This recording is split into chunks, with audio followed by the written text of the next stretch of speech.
G'day guys, welcome back to my channel. My name is Wildkard. Thank you for being here and giving me the opportunity to talk about the greatest sport in the history of the world, rugby.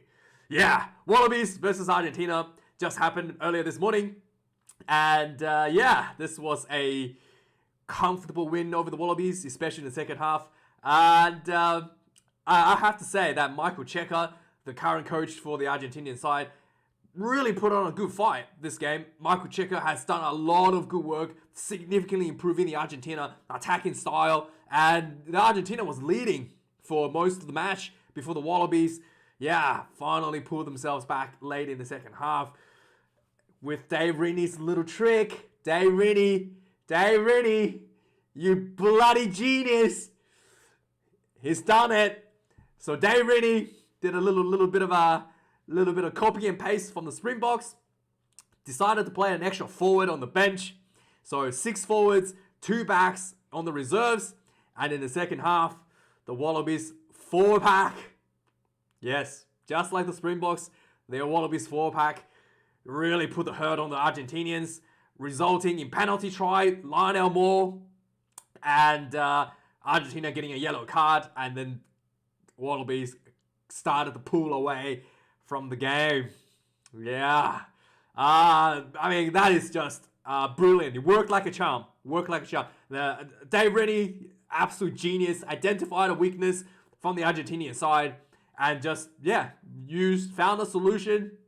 Nice and simple, extra forward on the bench, and it worked like the charm. Immediately, when the reserves came on, the game turned around, and the Wallabies just absolutely started dominating the Argentinians. So also going into this game, Michael Hooper pulls out of the squad due to personal issues. He's not feeling 100% himself.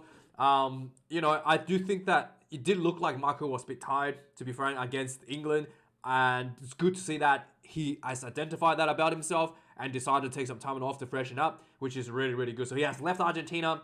Some of you guys might say, "Oh no, he's letting his team down. He shouldn't have done that." No, I think what this tells everyone is that he really cares about his job.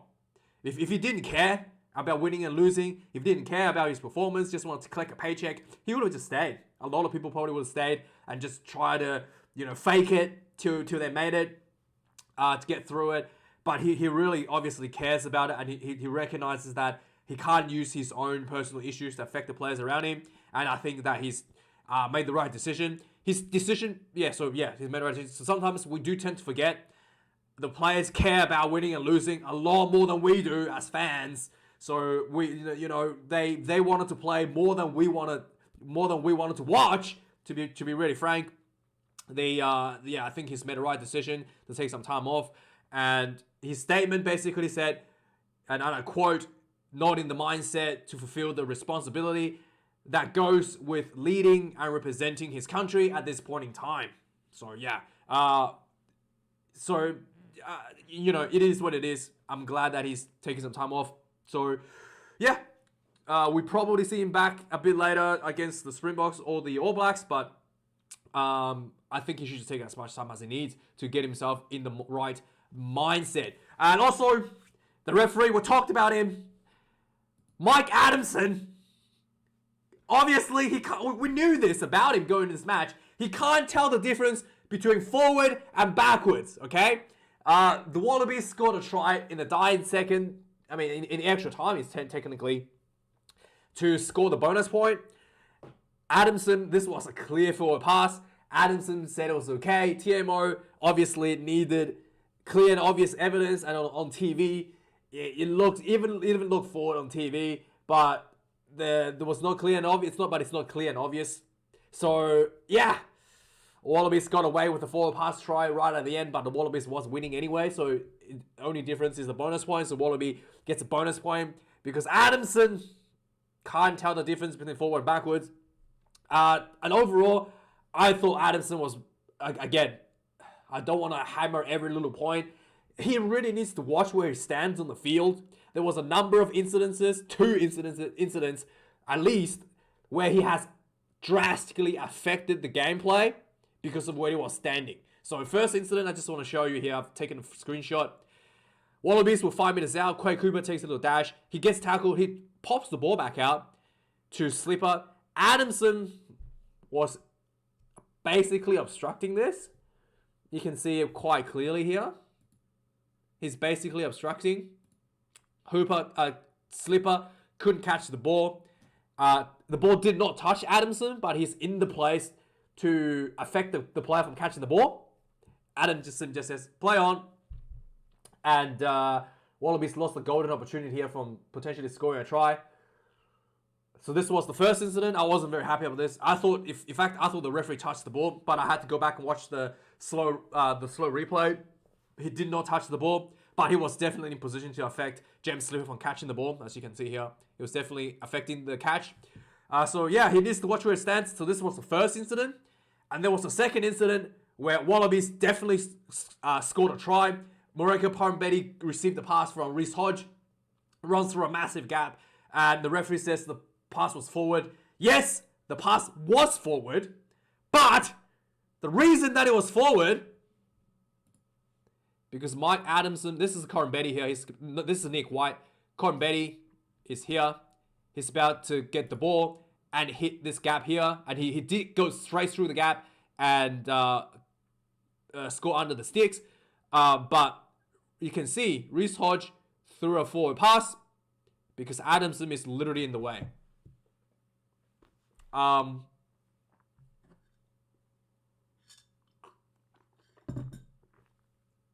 Yeah. I mean, Adamson, you really need to work on that, mate. You can't just be blocking passes. I mean, usually the referee stands behind the rock, right, in this sort of situation, and especially, and probably most likely, you should not be standing the 9-10 channel like this. Like, this is just, like, he's obstructing 3 players, man.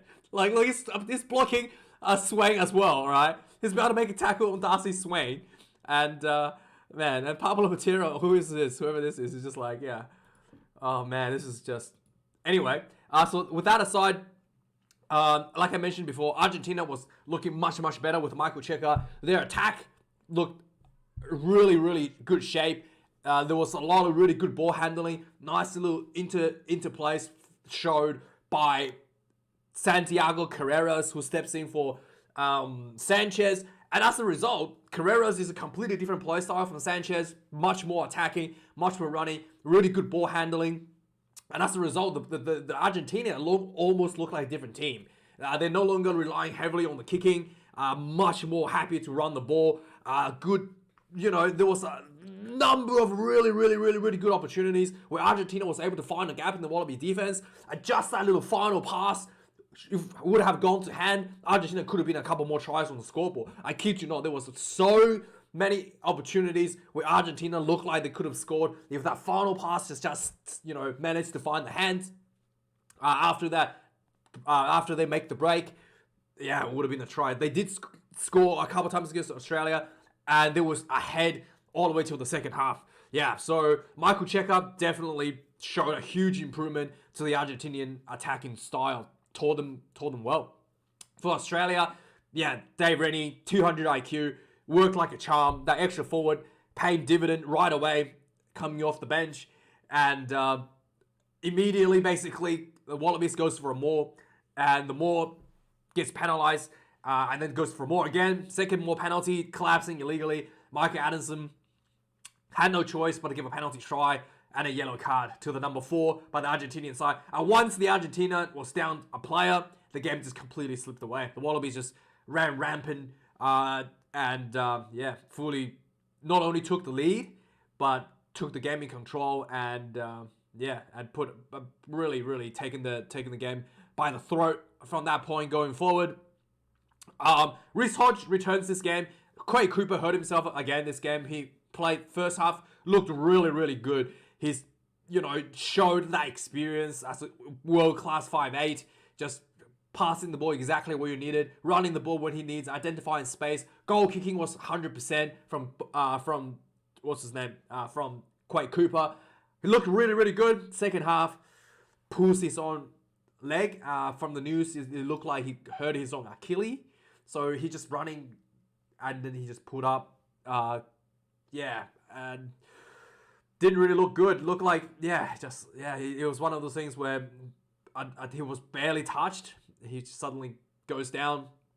And, hopefully he's going to be okay. And Rhys Hodge came on, looked a lot better than he did when he was called back into the Wallabies squad against England. He was in the right positions, working like a well-oiled machine with teammates around him.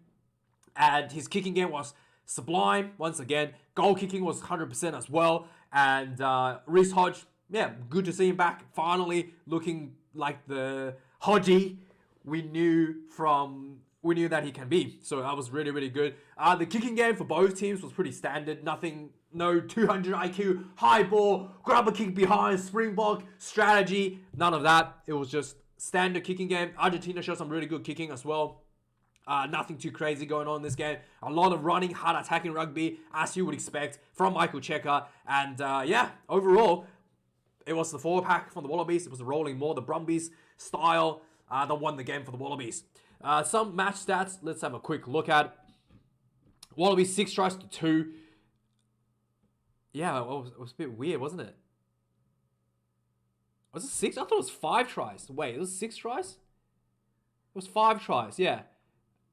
Anyway, ignore the match stats. It's actually only 5 tries, not 6. So the run meters at full time was 457 to the Wallabies, 341 for Argentina.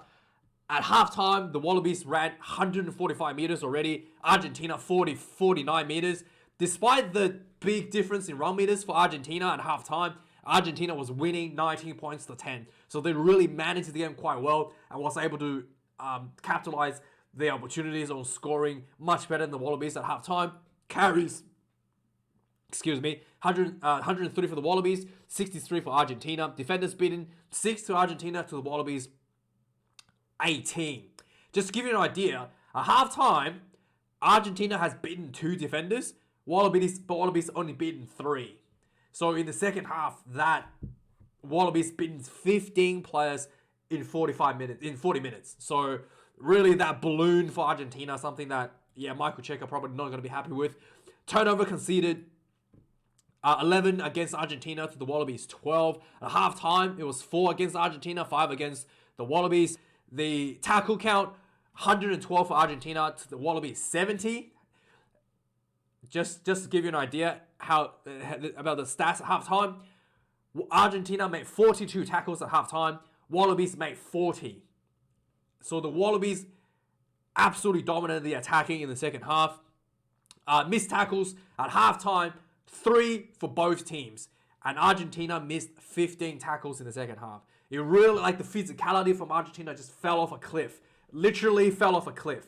And the extra forward came in, just absolutely rolled the Argentinian forwards over. It just looked like they fell off a cliff. The players was not fronting up anymore. About on the 65-minute mark, it was just, there was a huge issue for the Argentinian forwards. Maybe their fitness, I don't know what it is, but it was looking really, really, really bad. Kicks in play, pretty standard stuff, 15 to 16, nothing too crazy. 1 missed penalty for Argentina, 100% kicking from both kickers for the Wallabies. I keep saying Bowden for some reason. Wallabies, Rhys Hodge and Quake Cooper are both 100%. The lineouts, 1 loss for both teams, pretty good overall for both sides, but the Wallabies definitely dominated the Argentinians, especially in the second half. The scrummaging, I thought this was a really weird scrummaging as well. The referee calls. The Wallabies had scrum dominance, and the referee was just making this weirdest calls. There was 1 scrum, the Wallabies was penalized, even though the Argentina clearly folded in. There was another scrum where the Wallabies was going forward, and the referee starts screaming, use it. And the Wallabies what? We're going forward, and gets penalized. I guess not penalized, but the referee calls a turnover. Despite the Wallabies was going forward, clearly showing dominance, and referee says the scrum was stationary. I mean, the scrums had to be stationary when the ball goes in, right? So the referee basically immediately said that the Wallabies had taken the ball out before the Wallabies are given an opportunity to shove the scrum forward. Really bizarre stuff. And there was one point in the game as well. I thought the Argentina had like a penalty advantage, and the referee played 2 phases, and then called it was advantage. Like, and they caused back for the penalty. Like, it did not give Argentina enough time to play out the advantage. And yeah, it was really, some of the decisions was really bizarre. Anyway, penalty counts 14 against the Wallabies, 16 against the Argentina. The penalty count at half time was 14 against Argentina, 16 against Wallabies. At half time, the Wallabies was a lot worse with the penalties. Wallabies considered 10 penalties at half time. Argentina only considered 3. And in the second half, the completely reversal. Wallabies completely turned that around. And Argentina just throwing away penalties like there's no tomorrow in the second half. So let's quickly recap the game. Yeah, basically, the Argentina came out of the gates, brought out a lot of physicality, especially with their 4-packs. Creamer smashes Cooper right away, and Wallabies starting to look like they're getting our physic. What do you call it? Right from the start, the Wallabies look like the physicality from the Argentinian side was getting to them a little bit, like almost like a repeat against England a little bit. On the 6-minute mark, there was a line-out more from Argentina. The ball goes out to the Argentina Carreras. Carreras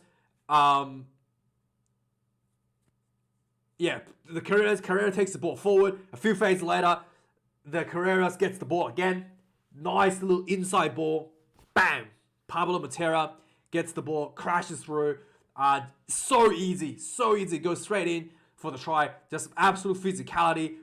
Scored this one. And Carreras showing a lot of good decision making, identifying 2 gaps essentially to take the ball first to near the try line, and then setting up setting up Matera for this short ball for the first try. So immediately Argentina on the ball, 7 points to nil, 6 minutes into the game. From the kickoff right away, Argentina gets caught offside. Australia takes an opportunity to kick 3 points back, 7 points to 3. So the Argentinian side gets on the 14th minute, Argentina gets a breakdown penalty, kicks the ball out for a 15-meter line out. The ball comes in, just building faces. Australia gets penalty offside. I thought Argentina should probably go for another line out here, but Argentina decides to take another 3, so ticks the scoreboard up to what happened here? I think they had another penalty before this. Oh yeah, ticks the scoreboard up to what happened here? 10 points to 0, 10 points to 3, and then what happened here? I think there was 2 penalties here. But anyway, the scoreboard was 13 points to 3 at 14th minute on the 15-minute mark. Who cares? 2 penalties kicked. Anyway, so the second penalty on the 15-minute mark was Australia kicks off. Immediately gets a penalty at the breakdown, and then Argentina returns 3 points to Australia. So Australia gets another easy 3 points, 13 points to 10. On the 20-minute mark, another penalty was given against the Wallabies for not releasing the ball. Argentina goes for another 3. Suddenly the penalty score is 19 points to 10, and this is anyway. On the 25-minute mark, the Wallabies are showing a lot of dominance in the scrummaging, and for some reason it looked like the Wallabies, the Argentina scrum folded, but the referee says it was a penalty against Australia for boring in.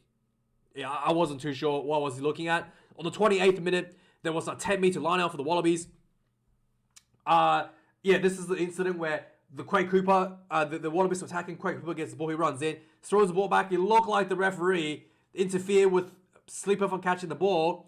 No scrum, nothing, just says play on. Argentina gets a freebie out of jail there. On the 34th minute, there was another scrum penalty against Australia for boring in again. And it looked like, the Wallabies had a scrum dominance. The referee was, some of the scrummaging calls was really, really bizarre. On the 35 minutes, there was a high tackle against the Wallabies, bit of a seatbelt tackle, and the referee literally played 2 phases and said it was no advantage. And this was inside the Wallabies 22. So they were in a good position to score. They really needed to play 2. You needed to give the team more than 2 phases when you're in a position like this. And the referee just says, yep, no advantage. Go back for the penalty. So this was an easily kickable penalty. Right in front, Argentina decides to go for the line out. I was very, very, I guess, what do you call it? I was very hyped about this decision. I thought Argentina made a really bold decision. The ball comes in, they set up a maul. Maul was a bit messy. Wallabies turned the ball over. So lost opportunity, but I thought that was the right decision regardless, showing some guts. Just before halftime, Argentina was, building some more pressure in the Wallabies half again. They had a 40-meter line out, a good contest. A 40-meter line out, the ball comes in, 40 meters out, ball comes in. The Wallabies player goes up to try to challenge the ball. It looked like he was thrown across, to be really frank. The referee says, good contest. You can hear him say it on the mic. Good contest. And then, it must be the touch judge or something, told him that the player was thrown across. And the referee says, oh yeah, penalty. The player was thrown across. It was bizarre. He literally said good contest and then immediately changes to a penalty. So Argentina decides to take the last minute of the first half to kick for 3. Slots that one through. And halftime, 21 points to 10, Argentina leading. Yeah. In the second half, right from the beginning, about 7 minutes in, Quay Cooper pulls up his, Achilles, gets taken off the field. Reece Hodge is on the field. On the 48th minute, the Wallabies goes for a maul. Fraser McRae gets the ball at the end. He peels off. He runs it. It looked like he falls over. But I think it was, who was it? Yeah, one of the Wallabies players was basically holding on to him and dragged him over the try line. So the referee had to look for double movement. So there was no double movement. He looked like he was dragged over by his teammates. So he goes in for the try stands. Suddenly the scoreboard is 19 points to 17. On the 50-meter mark, Klima busts through the Wallabies defense. He runs down the field, looks link up with Carreras, who's wide open, throws the pass forward. Carreras couldn't catch. Knock on. This was a really big missed opportunity for Argentina. On the 55th minute, Argentina, this was a beautiful play by Argentina. This was just beautiful. So Wallabies was running inside the Argentina half. They loses the ball. Argentina turns the ball over. Argentina counterattacks. They spread the ball out wide to the wing. The winger gets the ball. He had no space to go. He kicks the ball down the field. Somehow manages to keep the ball in field while still near the sideline. Wallabies get the ball, punt the ball back down to the Argentina. Bit of a stupid kick, to be honest, this one. So Argentina gets the ball back again inside their own 22. Decides to counter-attack again. Carreras gets the ball. Basically just did a bit of footwork. Cast straight down the middle of the field. He gets to the 50-meter mark. Sees Pablo Matera outside of him. Pass the ball to Matera. Matera runs down the sideline. Had the number 6, Martin, on the outside of him. He links up with him just before he gets tackled. And the number 6, Argentina, goes in for a try. This was beautiful, beautifully played by Argentina. Probably one of the best tries ever scored by Argentina side. I mean, actually, no, that's probably not true. Argentina scored some pretty good tries in the past. But yeah, this was just absolutely brilliant play by the Argentinian side. And suddenly, Argentina gets themselves back in front. Not back in front, further in front, 26 points to 17. On the 59th minute, the Wallabies started to show their forwards dominance. They started bringing on the reserves. Gets a scrum penalty. Yeah. And you know what's going to happen next? Lineouts. The Wallabies kick the ball out for a lineout. And then guess what happened next? More. The more comes through. Gets penalized. Wallabies gets another shot. They set up a more again from a 5-meter lineout this time. Argentina collapses it. illegally, referee, yellow card, the number 4, penalty try. Yeah, suddenly the scoreboard is back within 2 points, 26 points to 24 with a yellow card against Argentina. Yeah, just like that, the bench immediately showing what they're supposed to do, bringing that set piece dominance against Argentina. On the 64th minute, another penalty against Argentina for offside. Argentina at this point just really fell off a cliff. Like literally, you can see the players not fighting out big tackles anymore, not bringing that physicality anymore. Everybody's retracted into their shell. And then the Wallabies just took off in ascendancy. Argentina basically on 64th minute gets penalized for offside. Wallabies are 2 points behind. They opt to get kicked for 3. I thought they should have just gone for another more, considering Argentina's missing a lock. But anyway, the Wallabies decides to go for 3. Rhys Hodge kicks this one quite a bit of distance as well. Kicks this one. And 26 points to 27. Wallabies gets themselves in front for the first time in the game on the 65 minutes in. On the 66th minute, Rhys Hodge throws an inside ball to Corin Betty. Looks like Corin Betty runs through for a try. And that's the incident I show you. The referee says for a pass, despite the fact that he's the one in the way, blocking the pass. But yeah, anyway. On the 69th minute, repeated penalties by the Argentina. Another yellow card could be coming. People can sense that. A lot of soft tackles. The Wallabies goes for a 5-meter line out. Goes for a more. Faenga did what he do best. Gets the ball. Darts in for a try. Peels off the maul. Just rammed himself in for a try. The Wallabies 34 points to 26. On the 73rd minute, Wallabies gets another scrum. The Wallabies feed the ball in. Referee immediately says, use it. And then the Wallabies just start like dominating the scrum forward, looking for a penalty. And the referee reverses the scrum, saying that he told the Wallabies to use it, despite the fact that Wallabies was going forward.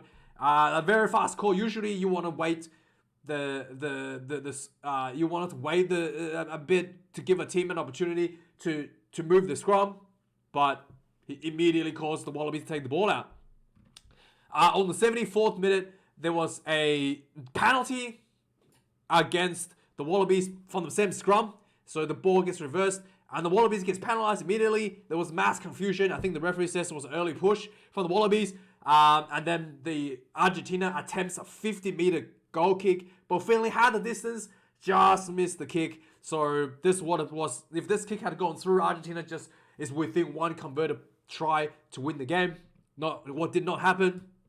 On the 78th minute, there was a penalty at the breakdown for the Wallabies. It looked like the Wallabies could just kick this one to just completely close out any chance for Argentina to win the game. But Wallabies decides to go for the line out because they wanted the bonus point. They kick the ball out. They kick the ball for the line out. They throw the ball in.